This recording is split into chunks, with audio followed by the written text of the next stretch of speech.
Doa kita pun, kita harus mendoakan orang lain. Saudara-saudara yang dikasihi dan diberkati Tuhan, berdoa untuk orang lain, berdoa memohon berkat, berdoa memohon keselamatan, dan jangan memohonkan kejatuhan, bahkan terhadap orang yang memusuhi kita.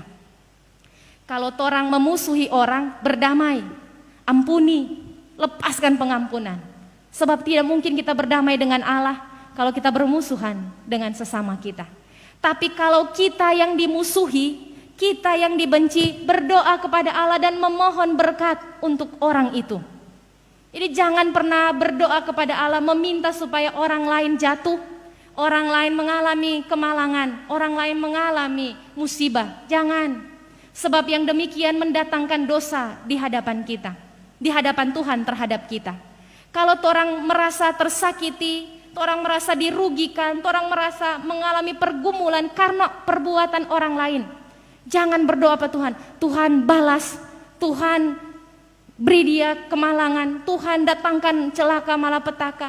Jangan, itu jahat di hadapan Tuhan. Tuhan tahu apa yang orang perlukan. Bahkan kalau kita mengalami keadaan-keadaan hidup yang demikian, mohonkan berkat Allah. Tuhan berkati dia hidup, berkati dia pekerjaan, bukakan dia pintu hati supaya berdamai dengan kita, memaafkan kita. Tuhan berkati supaya dia pun bisa melepaskan pengampunan. Tuhan berkati supaya hidupnya dapat menjadi berkat. Sebab pada akhirnya Bapak Ibu Saudara-saudara, kita akan berurusan dengan Tuhan. Kita akan berurusan dengan Tuhan. Kalau kita baik, maka urusan kita dengan Tuhan baik. Tapi kalau kita jahat, maka urusan dengan Tuhan akan mendatangkan hukuman bagi kita. Berdoalah, Tuhan mendengar setiap doa kita. Mesti siapa yang berdoa? Pendeta, Penatua Syamas? Tidak, orang semua boleh berdoa.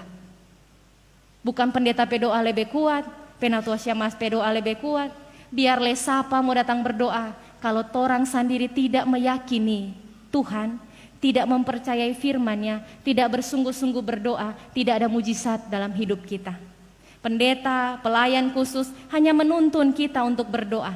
Tetapi kuasa doa terjadi ketika kita yang berdoa sungguh-sungguh datang pada Tuhan, meminta dengan iman dan mempercayai Tuhan tanpa ragu.